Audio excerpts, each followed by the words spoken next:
Hi, everybody. Welcome to now the fourth time Nicole Romero-Piche has done a library program informing the library patrons and parents of the community about homeschool options, especially during COVID-19 when we're faced with unprecedented choices as parents. A lot of us are struggling and scrambling to figure out what to do before the school year starts. Nicole has been in education for over 15 years, leads an academy in Kyle called Love of Learning, has 3 kids of her own, has taught kids from pre-K to seniors. She is a fully certified TEKS teacher and is an educational consultant and tutor. She runs a hybrid school out of her home. So in this program, we're using the chat option to ask the questions, and at the end, she'll try to answer any questions that have gone unanswered so far. So please take it away, Nicole.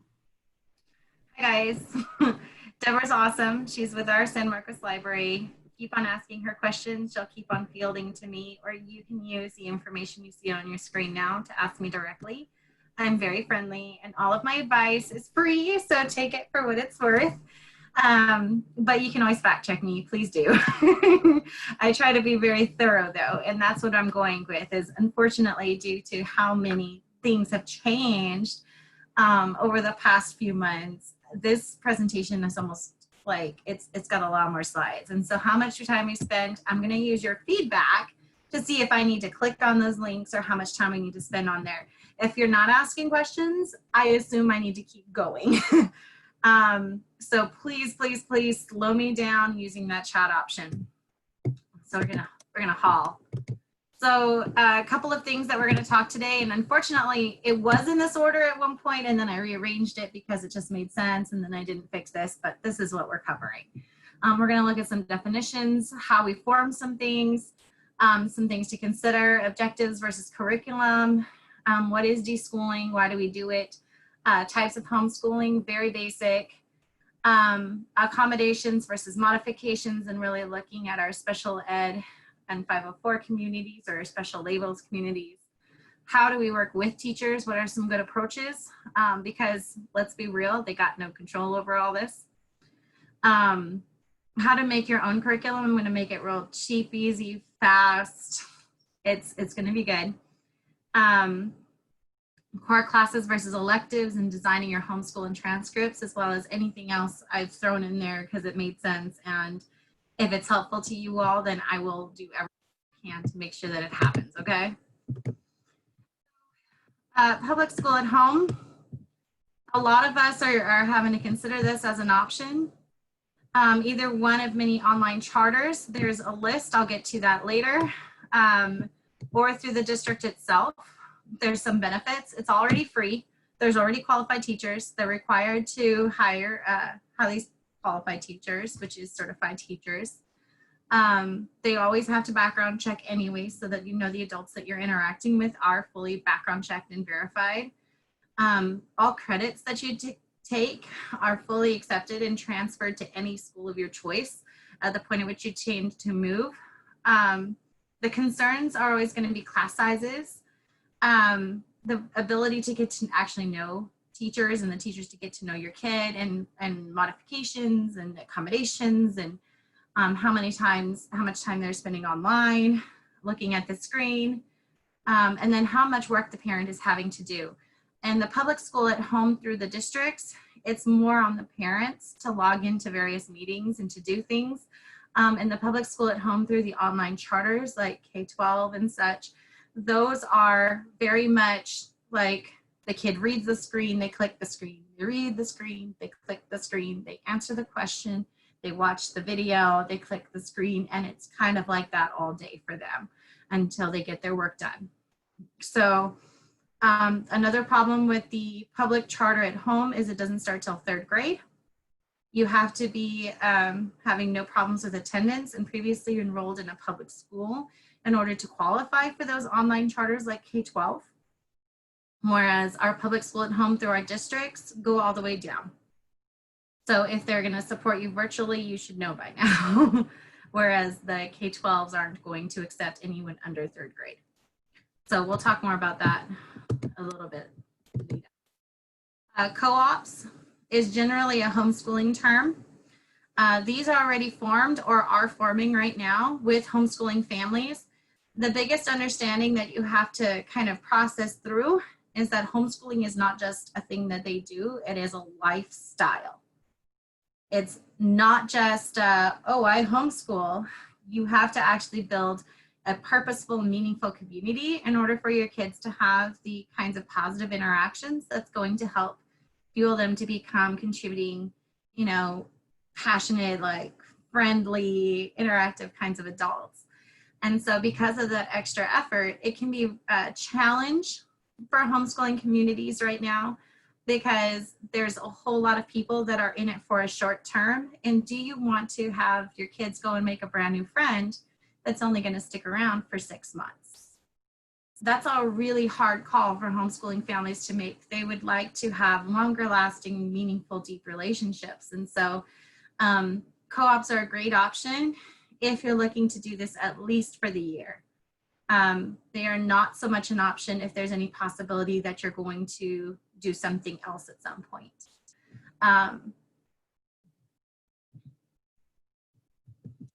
Remember, type in the chat if you have questions. Pods are new. They're called sometimes learning pods, learning circles. It doesn't matter what you call them. Right now, there's a whole lot of people that are trying to form community because of COVID. And those kind of fall under the umbrella of pods. A lot of the parents are in the same position as you. They're having to make these decisions. They know that there's going to be a lot of changes that are going to happen over the next several months. And everyone's kind of trying to come to grips with that as they're forming their groups. Some concerns, because they're kind of being rushed in formation, they're not always built for longevity. You have to be very purposeful in creating a set of values and standards and what it is that everyone's going to do and how they're going to do it, and policies for allowing people in or kicking people out, who's going to be in charge of doing this, that, the other thing, all the different pieces. And it requires so much trust, because you're going to be working with these people however long. Now, there are 2 different groups in here that I have cited. I'm not going to pull them up. You can take a picture, screenshot this if you want. The South Austin Quarantine Team and Hays County Quarantine Team are pairing up with a free resource to help people find pods. Please look in the groups and start looking around if this is something you're interested in. The benefits are that if you chose to do something, you're no longer by yourself. So you may take Mondays, parent B may take Tuesdays, you may be Wednesdays, and between the 2 of you or 3 of you, however many families, you're able to divide out the work, and your kids have each other for support for however long this pod lasts. Some people are choosing to hire a babysitter or a nanny or a teacher, and this is one way to spread out the costs. So there's a lot of different ways that this can be done, and we're going to talk more about that as we move forward. Now, as a side note, because there's a lot of question about whether or not you're hiring someone who's going to be a babysitter or a nanny or a teacher and pay and how that all works. If you control the location, if you are bringing someone into your home or into another person's home, but that person is having to accommodate to the location of your choice, you are hiring possibly someone that would fall under the same umbrella as a nanny. So what that means is that they become your employee, and you're going to have to actually look at the rules of the IRS, file quarterly taxes, make sure you're making minimum wage payments to that person per family. So there's a lot of different ways to make this a little more easy. I recommend looking up and looking at all of the requirements for paying nannies and how to pay nannies. And there are programs out there that will help to make payroll easier. So it's not impossible. I had a nanny for several years when my kids were littler, but it is something that you have to be aware of going in. Now, if you are bringing your kids to somebody else, then they're choosing, like when people bring their kids to me, they're choosing to bring their kids to me, but now I'm a business. And that brings along with it less work for the parents because they're no longer having to worry about paying taxes or anything. I, the teacher, am now the one having to manage all of the IRS stuff on my end. So be aware. That's some stuff that you're going to have to definitely start thinking about if you're looking at bringing someone in to help your pod or your group or your student. The biggest differentiation is how much time someone spends with your child. If they come to you, but it's only for like 2 to 3 hours per week, then that person is a tutor and they are kind of like freelance. They are self-employed. They are a contract employee, and so they have to file their own taxes. But if they're there 3 to 4 hours every day or multiple days a week, then they're no longer just a tutor or just a babysitter. They switch into becoming more of the nanny position. So definitely look at what you're wanting and which kind of category that will fall under will become more clear.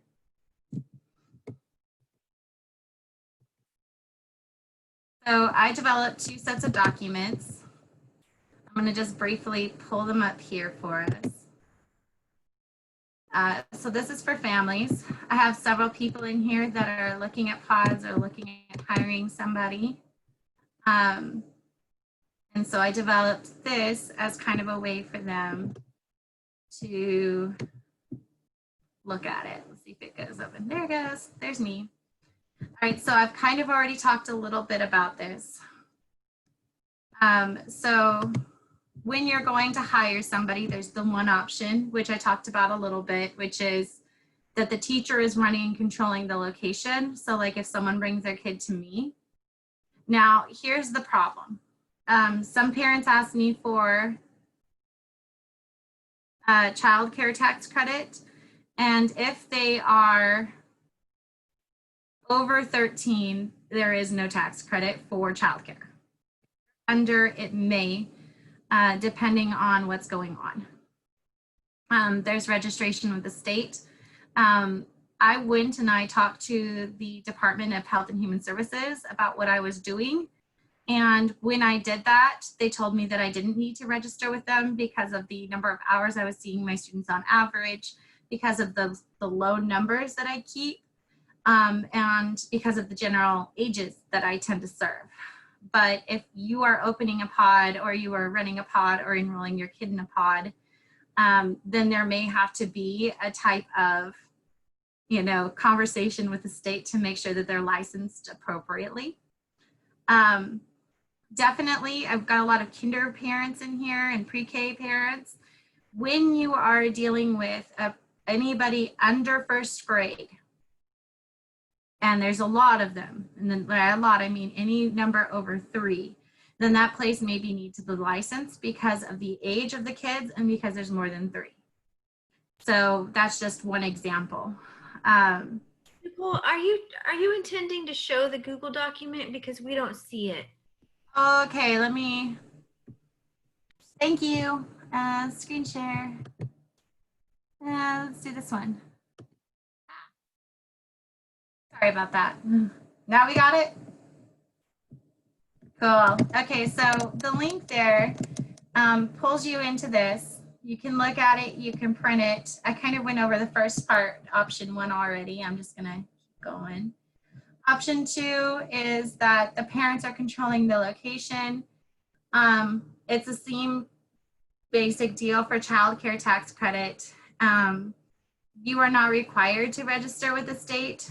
For all of these teachers, no matter who you're hiring, if you're bringing someone into your home, they don't have to be certified. That's a choice that you get to make as the hiring principal, a person. Now there's some money. A lot of people are like, well, how much is this going to cost? Babysitters in this area for an adult is generally going to be $15 on up per hour. Nannies, these are people, so babysitters keep your children alive. That's it. A nanny makes sure that your child receives enrichment. Maybe does Play-Doh and arts and crafts, and maybe plans a couple of activities through the day, in addition to varying other things. Some of them may help with preparing food or running some mini lessons and stuff like that. A certified teacher generally goes based on, so there's lots of links to the payroll, but basically what it comes down to is Round Rock, Hayes, Austin, San Marcos. The lowest that they pay their teachers is about $32 to $33 per hour, but they do give benefits, which most of y'all aren't going to give your teachers. So because there's not really any benefits, I do suggest that if you're going to hire a certified teacher, that you consider $35 an hour as their base rate.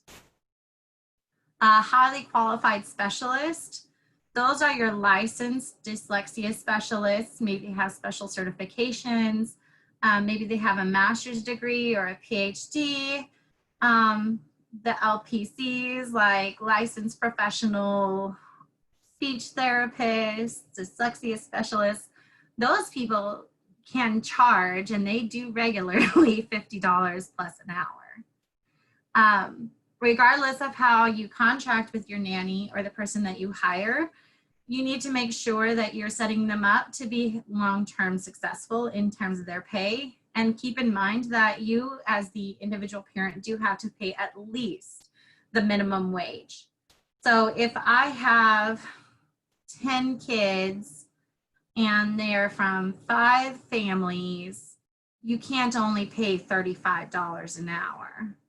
Each family has to pay at least the minimum wage to that teacher. And generally for a nanny share situation, you take their hourly rate times 0.67, which is 67%, and then you pay that individually as a family towards the teacher. So the teacher is receiving less than their normal pay from a family, but because the families are working together, that's where they get the benefit of all these families paying them at once. They're managing a whole lot more kids, but they're getting to see some of the rewards of that as well. So keep that in mind. We're going to look a little bit at risk tolerance now, and then you'll see it later, and we'll just kind of brush up on it. The idea is that when you go to form your pod, you need to understand what it is that they're doing, how it is that they're operating in the regular world right now.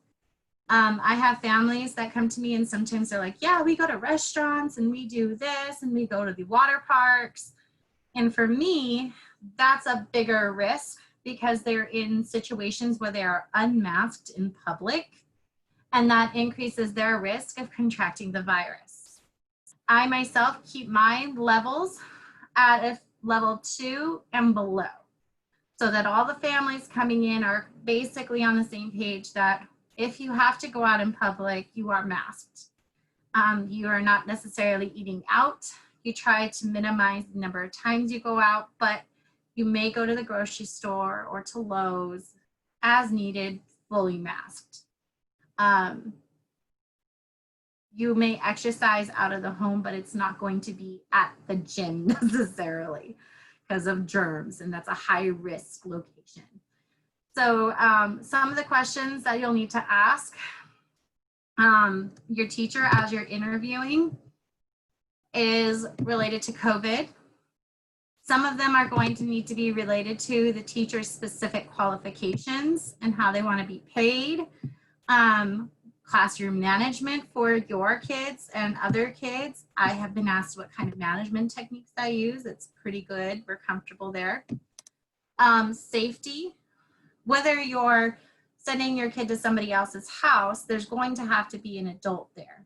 So at all times, all adults, the educator, if they're coming into the educator's house, all adults, should be background checked. Are they willing to do it? Are they not?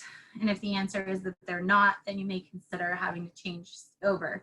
Or maybe the teacher says, yeah, sure, you can background check me, but then their spouse is also at the house. Are they willing to be background checked? So definitely look at that. Curriculum questions, even if you're doing online schooling, you should definitely consider, you know, are they going to do enrichment? And if so, what kinds of places are they going to pull from? Some people would feel like over the moon if the teacher's preparing like a Noah's Ark activity. Others would be very less than thrilled to see Noah's Ark on the table and the kid reciting the story of Noah's Ark. So you still need to talk about curriculum, even if they're just doing activities, like enrichment activities. The guide, and I'm going to go back to the link in a minute, the guide is by no means comprehensive. It's just an idea to kind of get you started so that you have a place to go. And what'll happen is as you go through it and go through these items, you're going to find, you know, where you need to ask more questions or not. So let me close this. Let me see what I'm screen sharing now. Okay. So we're back to this. Oh, just for a minute. Oops.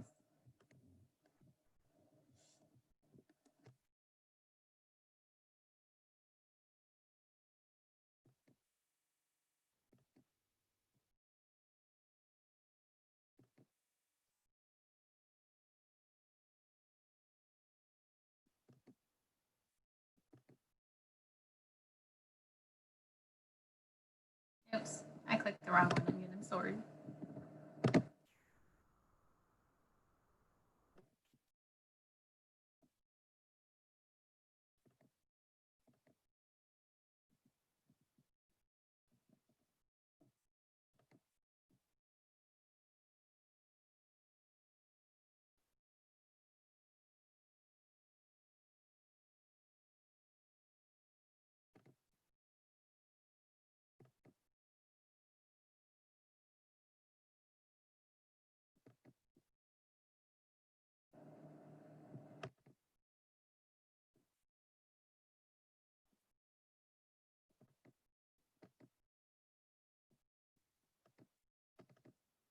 So I'm going into this because there's a couple of people who are in this situation where they're considering becoming a private teacher. A lot of the advice is the same. It's just in reverse. Some things to be aware of are insurance issues. You need to consider what is necessary for insurance and licensing for you yourself to protect yourself in case anything happens. Some of these protections are that you do need a separate insurance policy. If you're going to be transporting any child, you'll need a separate insurance on your car because your standard personal insurance will not cover your students. Your personal home insurance will not cover your students if you're bringing them in. You may consider filing for an LLC or other kind of business umbrella to kind of protect your personal assets. If you're going into their home, you're going to still need to consider if there's any licensing or requirements for you to protect yourself liability-wise. They go into your table, they sit down, they fall. Are they going to sue you? Like, how's that going to work? So definitely, one of the biggest differences in here is I talk a little bit more about liability.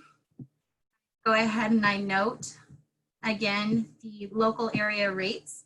Do not undersell yourself. You've got to understand that if you accept $15 an hour, $20 an hour, it does affect other teachers as well because people are going to think that that's more reasonable. And it's not. If you can't survive on $15 an hour for 15 hours, then that's pretty normal. Like, you can't do that. It's not what the local economy can hold. But if you're doing it as a favor for others, just make sure that they understand, like, hey, I'm charging you a lower rate. Please don't go and tell people that this is normal, because it's not.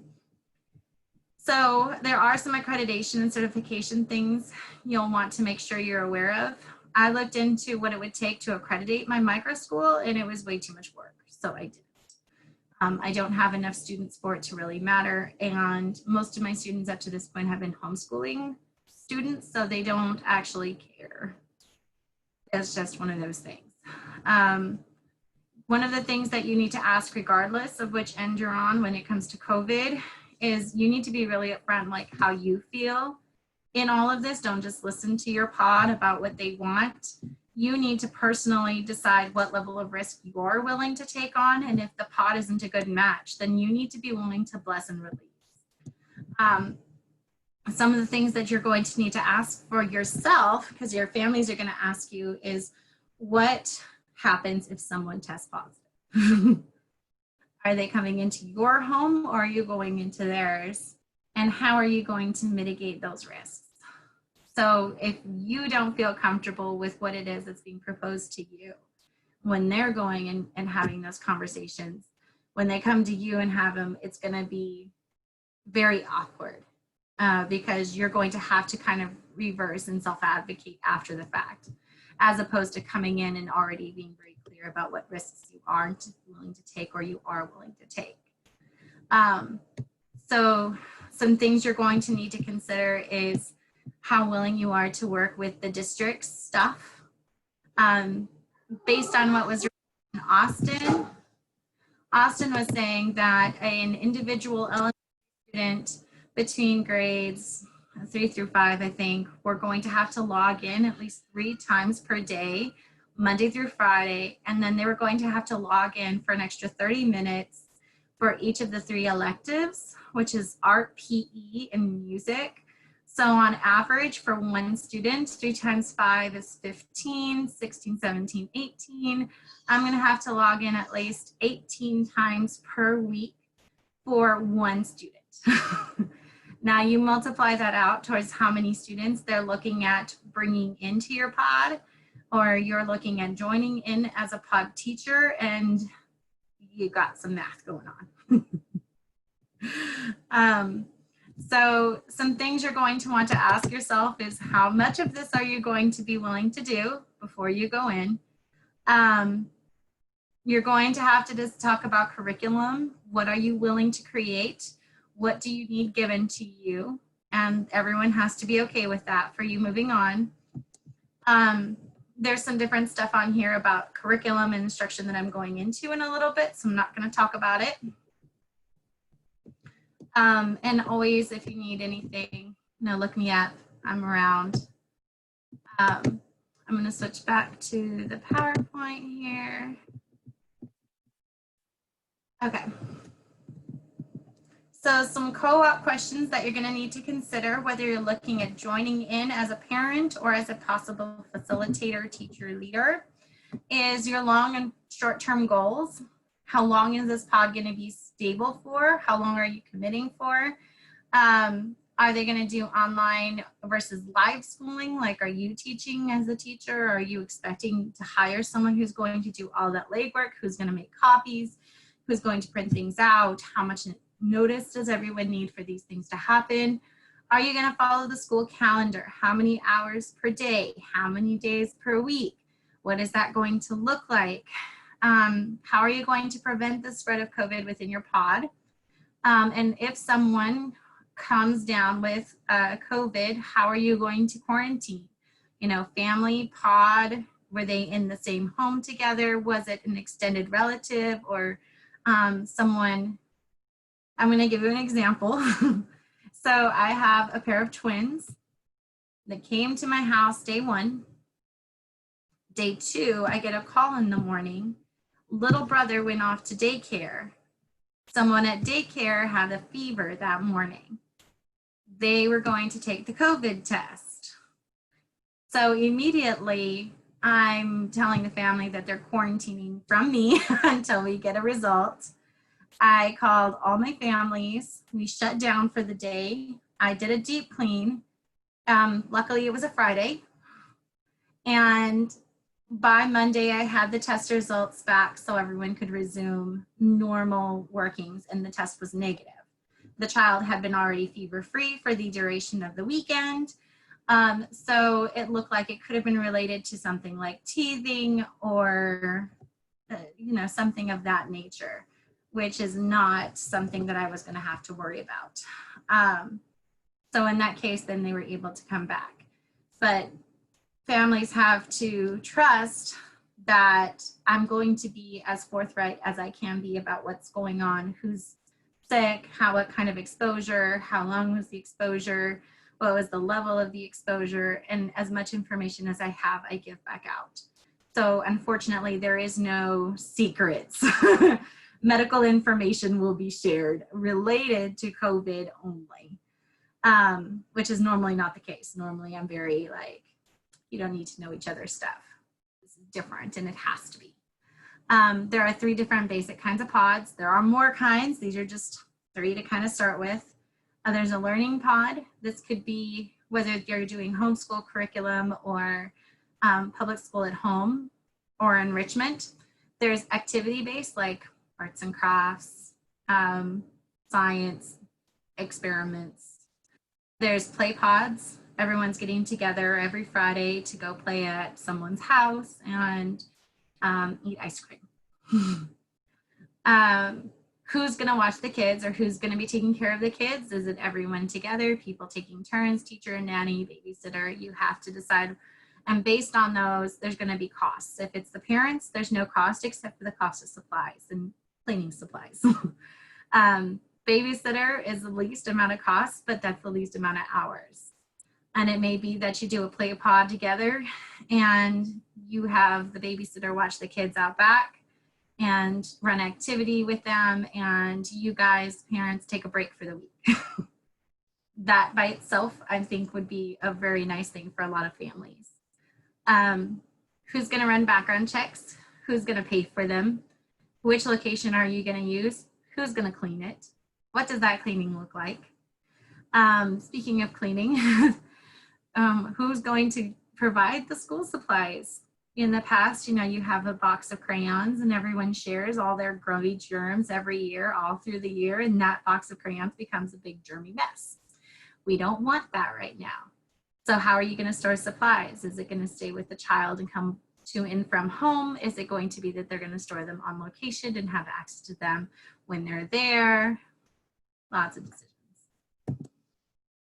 Micro schools, pro tip. You don't actually have to hire an employee. You don't have to coordinate with other parents. You basically, like me, you pay me and you run whatever show you've agreed to run. They may or may not support public school in the running of that curriculum in their home or in their location. They may or may not support or run homeschool stuff. They may or may not be able to make curriculum. I do it all, but that's because I'm me. Not everyone does. Concerns you're going to find are that not all of these micro schools are run by certified, qualified, educated teachers who know exactly what they're doing. They may think that they know what they're doing, but if they don't have the background to go along with it, it could get a little hairy. They're not accredited. That means that if you're going into a high school situation, that the credits aren't going to transfer. You'll need to vet them. You'll need to make sure that they've got background checks. If they're certified, basically there's a certain amount of guarantee that if they've ever done anything bad, it's not been against kids. They may have a traffic ticket or something, but if you get a DUI and a lot of other things, then there's the possibility that TEA may take away their license. So if they're licensed or certified teachers, there's a higher likelihood that they're probably clean. Find a micro school or a tutor or a teacher that's been doing this a little bit longer. The longer the better, to some degree. And that way you know that the person that actually knows what they're doing. Objectives and curriculum. So this is going to be coming into some of the how do you make your own stuff kind of side of things. Objectives are what we want to learn. There's 2 basic categories. There's more, but these are the 2 we're going to focus on. The national standard is sometimes called Common Core. Then there's the TEKS. These are the Texas ones. When you go to look at curriculum, when you go to look at books, textbooks, they're going to say either Texas, TEKS, or something like that, or they're going to say Common Core or national standards, because Common Core has become kind of a naughty word. Curriculum is actually how we're going to teach all that stuff. Textbook is not a curriculum. It's a resource. You should be doing enrichment beyond a textbook, as much as you can at least. Online, in person, pre-recorded, there's programs, like there's so many different ways that curriculum is presented. It's up to you to kind of find which is going to work best for your situation, your family, your kid, your goals, so on. Textbooks are not bad. When I went to school as a teacher, to become a teacher, textbooks were bad. And the more you used a textbook, the worse the teacher you were. Since then, we've kind of found balance with the world. Textbooks aren't bad, but people who only rely on them as their sole source of information probably need to diversify a little bit. They need to be supplemented and adjusted for modern times. Sometimes these textbooks that are in circulation may be 5 to 10 years old, and that should theoretically be okay if you are supplementing. Older textbooks like previous adoptions, you can get them for less than $15. Brand new could be over $100. So the more you're willing to supplement and participate in the education with your child, the cheaper your resources are.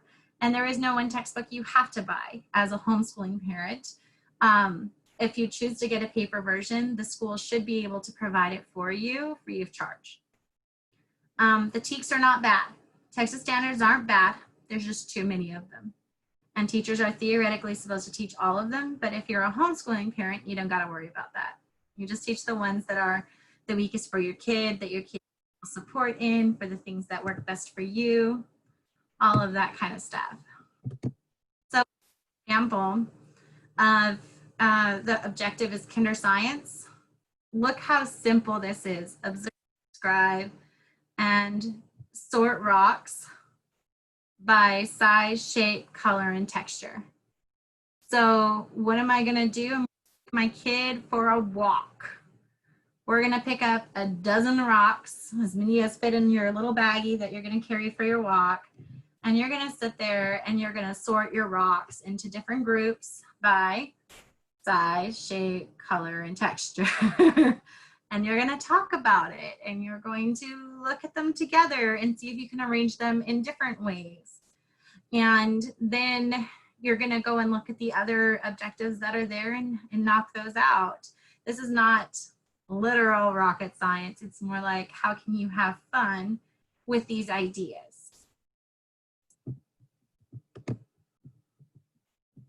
So I'm going to go into what's called the TEKS resource system. This is used by families, by teachers all over every district across the Texas. Like it's one of those unfortunate evils that the old-time teachers like myself are like, oh my God, we're going back into TRS again. I already know all about it. And the new teachers are like, oh my God, it's so much information. So you guys are the new teachers. Don't get overwhelmed. I'm going to shortcut you to the easy stuff. So you're going to, when you log in for yourself, you're going to click continue as a guest. Welcome. I'm continuing as a guest. I'm not doing a survey today. Sorry. Parent resources. Components. All right, so we've got a lot of younger kids in here. Let's go ahead and select 3rd grade.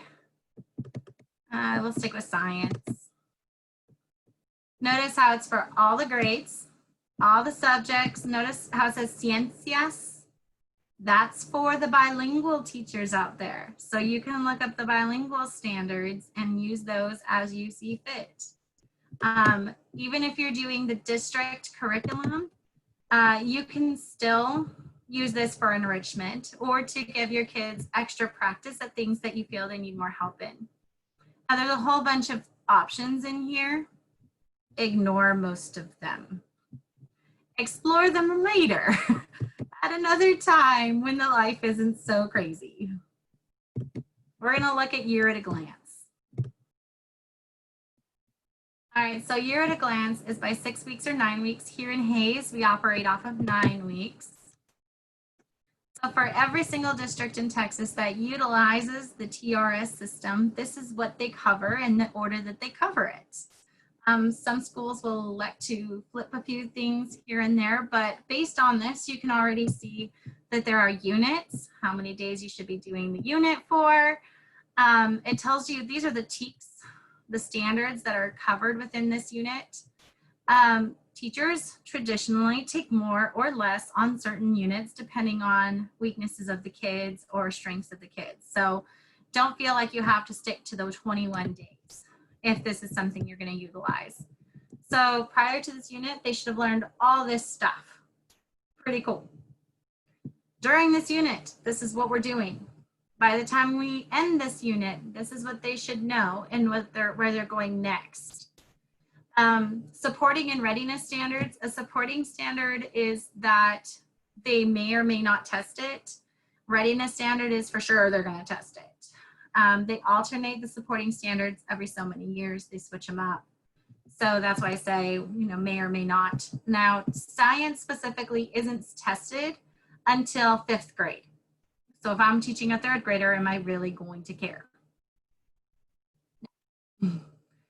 But in the school, the teacher is probably going to make sure they at least cover 5.5A, because that's the biggest one that could end up on the 5th grade test. So research, study materials, by the end of 5th grade, they're going to have to know all this stuff. So that's the big picture. That's what you're building towards. All right, overarching understandings and questions. These are the questions that you can turn into projects, into tests, into learning experiences for your kidlets. And look how they're broken down into vocabulary. So assessment information provided with the TEKS are examples of things that may or may not happen. They haven't actually updated this for you guys, the teachers. They are just for the teachers. So what'll happen is that a performance assessment is a project traditionally that a teacher could opt to give in order to ensure that your kid understands the essential understandings and overarching concepts and unit concepts. So you can knock out a project using all these words and questions and just do it for yourself, and it's all fine and good. At the bottom, students may think measurement is only linear. So these are all the things that kids always mess up and people always mess up in general.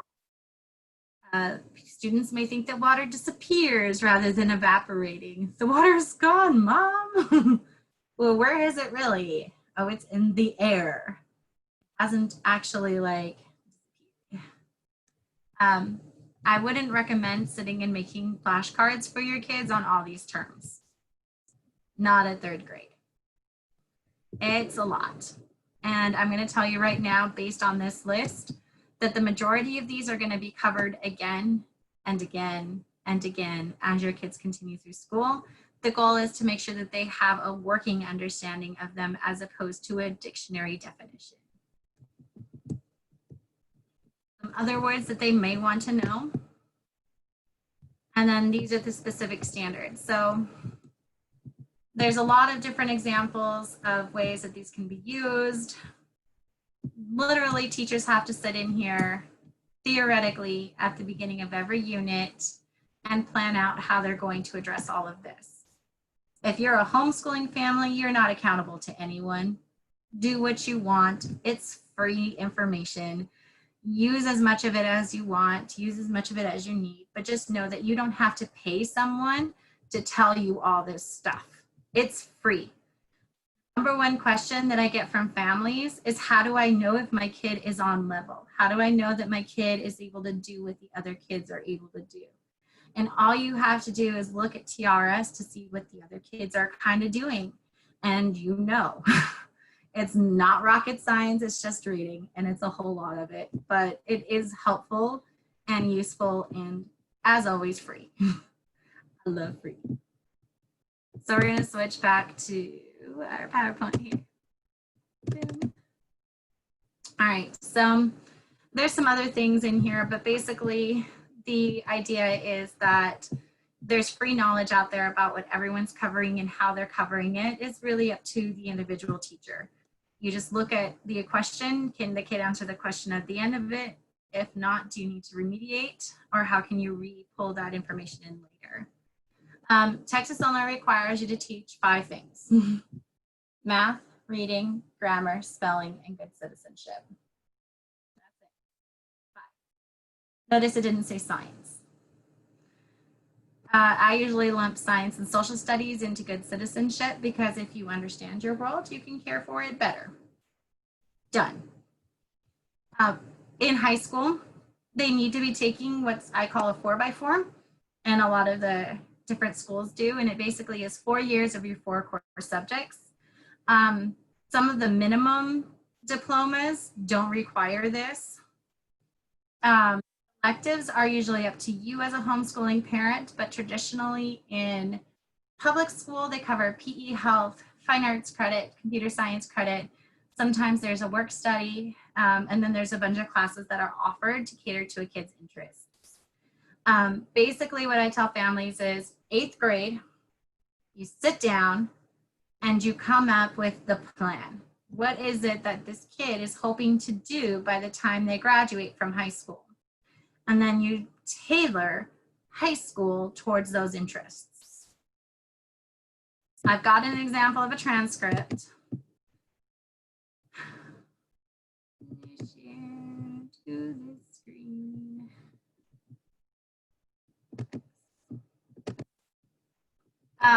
So this is the example of a middle school. If they ask you for a transcript, it's not that they're not going to honor the credits. It's because they just want to know that your kid's been doing stuff. That's it. You sign at the very bottom. If you have STAR test scores, you can keep them for your own records. You can delete them from here and have a second one if you want to. Just one template.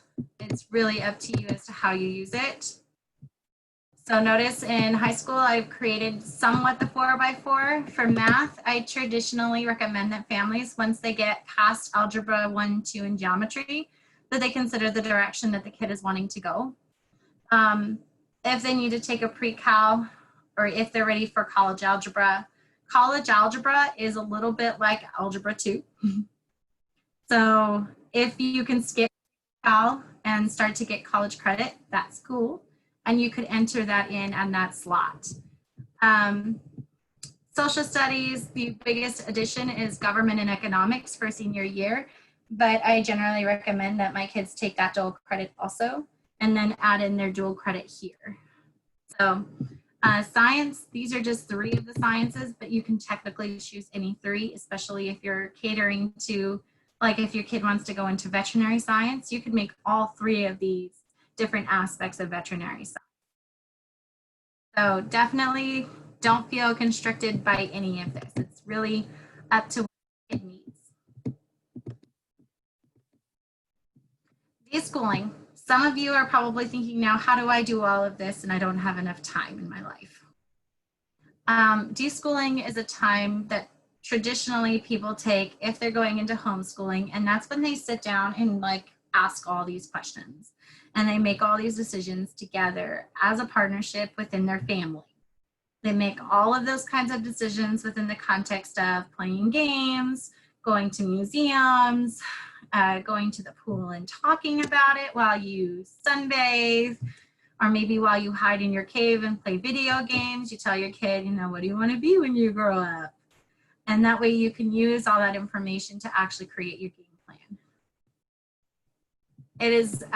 It can take sometimes just a little bit of time. Sometimes people take just like a month or 2 weeks. It's really up to the family as to what they need to do. Styles of homeschooling. So when we look at, oh, it closed.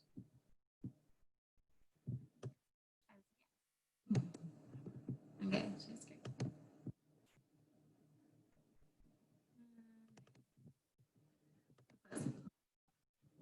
Okay.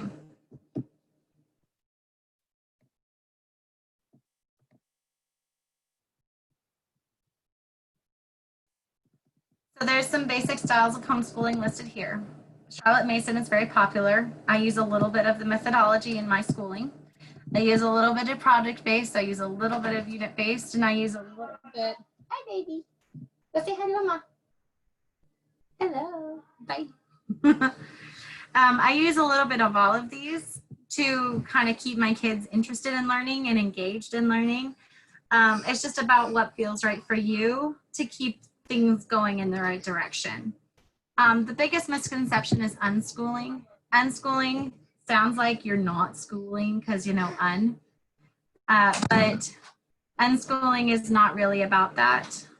Unschooling is about trying to follow your kids' passions and interests and allowing them to explore those within learning in general so that they continue to be like motivated to learn. My son would do terrible at unschooling. My daughter would do awesome. And they do a little bit of it during the summers, pretty much.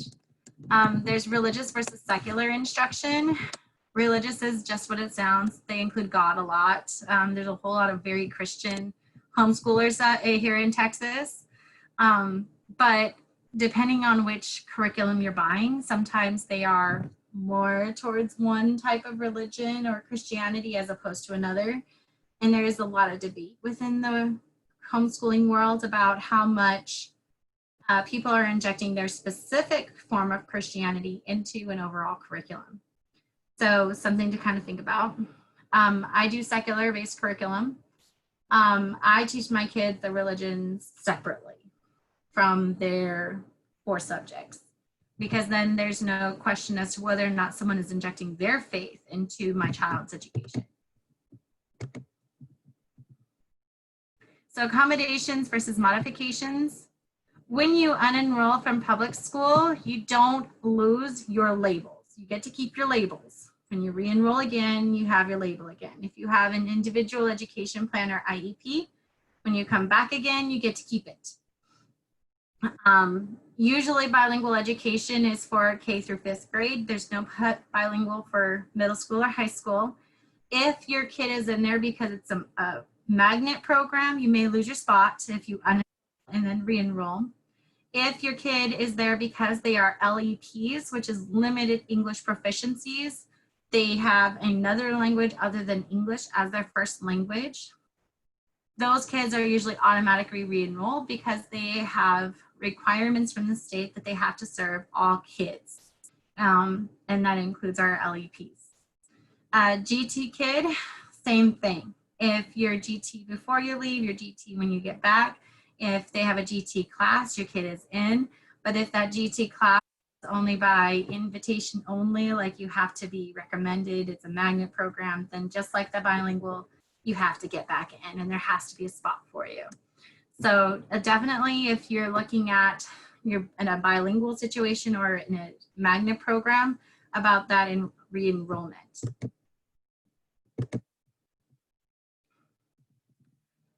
There's accommodations and modifications. Basically, your teachers are required to observe all accommodations and modifications, whether you're doing public school live or public school at home. You'll need to be their advocate because their teachers are overwhelmed. You'll have to remind them, or when you get the math problems, you take out half. You observe the accommodations and modifications within your home. And then if the teacher asks or docs, you say, it's in the IEP. All I did was follow it. If you withdraw, your IEP doesn't disappear. It's still there. You're allowed to get a copy of it every single time you get an ARD, and then you can always request additional copies if you need them. But if you leave and go back, the IEP as it was constructed stays. You can request a new ARD and make modifications based on what you need or what your child needs to happen. If your child is receiving some sort of therapy, that may stay with you. Like you could be homeschooling, not just public schooling at home, but homeschooling and still receiving, for example, speech therapy. You'll need to speak to your special ed departments to make sure that you make proper arrangements for that and don't lose that. All right, so working with teachers, the first thing you gotta understand is they don't wanna do this. They don't like this. They don't like how things are going. They just are trying their very best with what they've been given. So when you're venting, make sure you're venting with them as opposed to at them. Ask them what they recommend as next steps, because based on who's telling them what to do, they can tell you who to complain to, and it actually will fall on someone's ears so you can actually do something about it.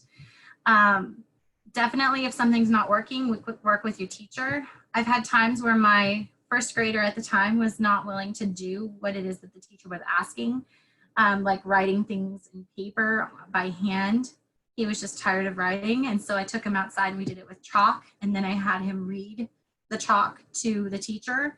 Technically, he's doing the same thing. He was just doing it in a different way and still able to show the essential questions were understood and everything else, and the teacher accepted that just fine. So work with them. They'll try to work with you too. If that's not working, if they're being real sticklers about it, you know, try to work with them, and if all else fails, then go above them. Go to the administration and say, look, I'm trying to do all these things. I don't understand what the hang up is. So they'll try to help you out there too. Time on task, there's no minimum requirements, but basically the idea is, look at that, 2 to 3 hours per day, that's it. It's all your first and third graders should really have to do on curriculum, because you are working with them one-on-one. There's no gaps in instruction except for the ones that you put in there. And so with that, they're less distracted. With that, they're listening better or participating better, 100%, you know, in it with you. And so you don't need to do as much time on task. But as they get older, you're increasing it, you know, by an hour every time. Usually by their senior year, homeschoolers are doing a whole lot.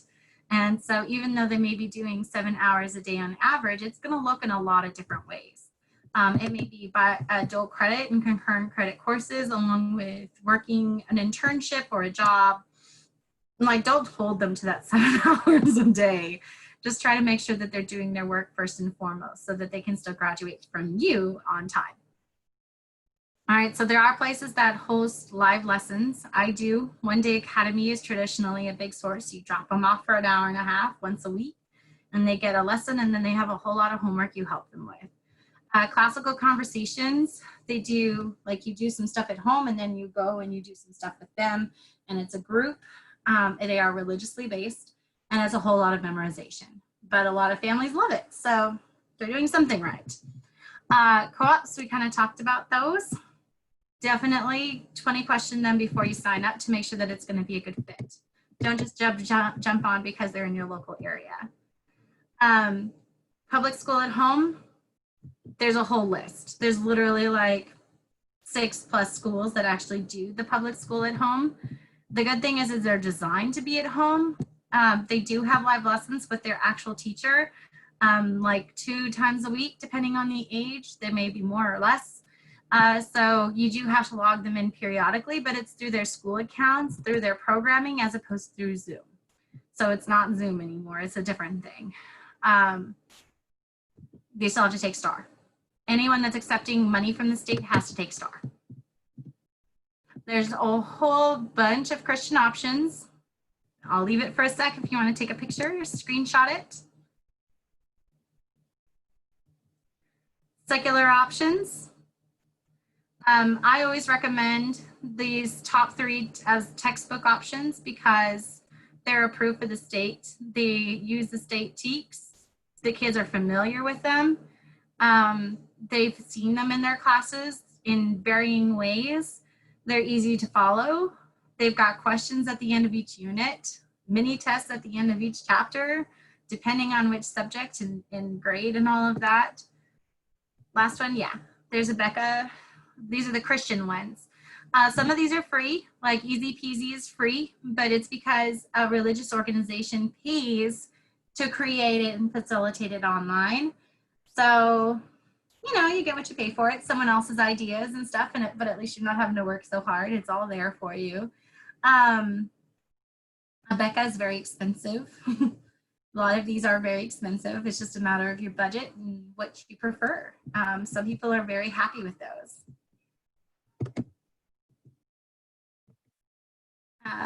Khan Academy is also free. That's online. You can actually sign up and assign modules to your student. and check and see how they're doing. And they have to like answer questions and take tests and everything, but it's all free for you, the family, and your kid can log in as often as you want them to and work through the curriculum you assign and the subjects that you assign. So I am a big advocate for Khan Academy if it works for you.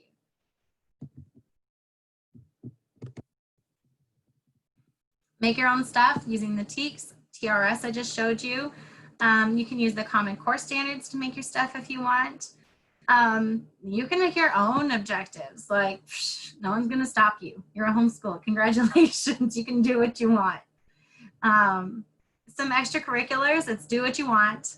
So like if I take my daughter to dance and we do Zoom dance, then I could put that as PE credit or dance credit. You cannot, so here's the biggest question always. What if my kid's in band? Can I homeschool them and still keep them in the school band? No. UIL says no. There's a law that they've tried to pass like almost every other year called the Tim Tebow Act, and its latest incarnation. The homeschool community at large largely was opposed to it. The homeschool groups that were like overarching like membership associations, they were for it, but unfortunately in Texas, if it had passed, it would have changed the definition of homeschooling, of a homeschooler, and it would no longer be considered a private unaccredited school by itself. Additionally, it would have put a different set of standards on homeschooling students as opposed to public school students, and that was definitely not okay. Many parents instead opt for private options in the greater Austin area. Is everything you could need. There's like private orchestras and all kinds of stuff. It's great. So don't feel like your kid isn't going to receive enrichment just because you're not in a public school. So basically, and I know I ran a little over time, I'm sorry. Public schools are funded when your kid is going to school. Every day that they miss, every day that they don't log in, your school is losing money. Eventually, if it loses enough money, it has to lose staff. At the point at which you choose to re-enroll, there may not be the staff to adequately support all of these kids like going back in the way that we would hope. And in the meanwhile, a lot of teachers and support staff have lost their jobs because there's just not enough need for them. Unfortunately, this swings a lot of balance and power out of the hands of people who have no choice but to put their kids in. And so we're looking at a huge educational gap between the haves and the have-nots that's going to continue to widen over the next school year. Yes, I'm worried about it. Other people are worried about it, but ultimately we all have to choose what's best for our kids. We also can try to find ways to help and support organizations that are trying to help kids as well. Some people are opting to open up slots in their pods for a non-paying student or someone that can't afford to pay to be able to come and send their kid in and still get to receive supports and the help and all of that stuff that come along with your pod. And there is, if you go and look at the South Austin Quarantine, it's in one of the announcements, it's a pod thing, and you look at it and there's a way to tell that there you've got that extra spot, and it's really great. I'm really hoping that that takes off. So here's my information again. Contact me, message me. I'm very friendly. I always tell the truth as I know it and as I've learned about it. And as the exchange, I tend to work really hard to stay up with the times. It's just one of those things where things are changing so quickly that the information in my slide may have to change tomorrow. Who knows?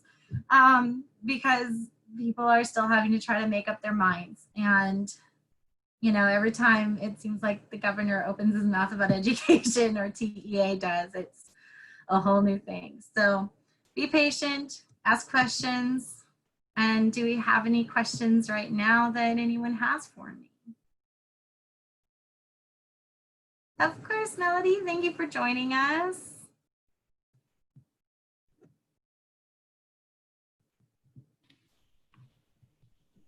Links to the Google Docs. Yes, I can go ahead and I can pull all of these links and slides and That way you can have access to all of them. I make them files within the Hays County Quarantine group so that you can access them anytime you want through that group. So the Hays County Quarantine group, if you want to access it right now before I get a chance to do it, is Facebook. I'm putting the link in the group chat. Groups, Hays Quarantine. And just look in the files and you'll see those things are already there for you. And I'll continue to post things there as they become available or necessary, or people are asking for resources. I think the biggest problem I have right now is that not enough people are asking questions. And so I don't know how or in what way to help. No problem, everybody. Thank you for coming. You can certainly log off if you feel like you've gotten what you need. And if you have questions, put it in the messenger. So in TRS, it's just about understanding grading periods and where the breaks are in grading periods. Technically, there's no difference. But they do make some adjustments to try to finish out units within those grading periods. So there's a little bit of an effort to shuffle things just a little bit so that they all fit neatly by the time that report cards have to go out. Other than that, there's no real difference. Of course, y'all, and definitely take a look at TRS, even if you only use it for like the first unit or two until you get your feet in there. And I totally answer phone calls and answer questions and set up like Zoom chats for anyone who wants to look at TRS again. It's not a problem, and we can look at your specific grade levels and stuff. And if you want to pull in friends, we can totally make that happen too.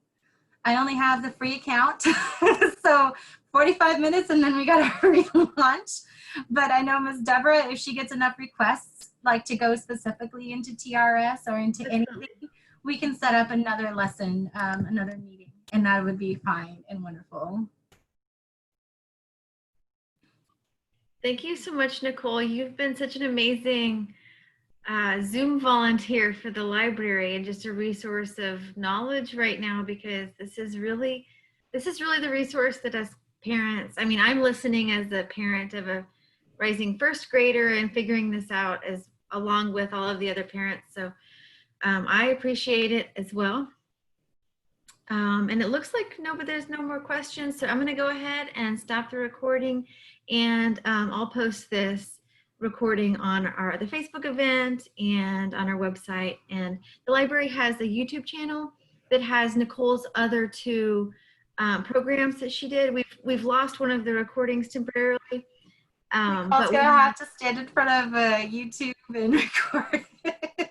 But we have the other two, which are really awesome videos. So now there's going to be 3 homeschool videos on. So if you Google San Marcos Public Library YouTube and go to the adult education playlists, you'll find all of these videos. So thank you so much, Nicole. Of course. I'll hang out for a few minutes until people log off. And if you want to stick around for a minute and let people drop off, ask your question.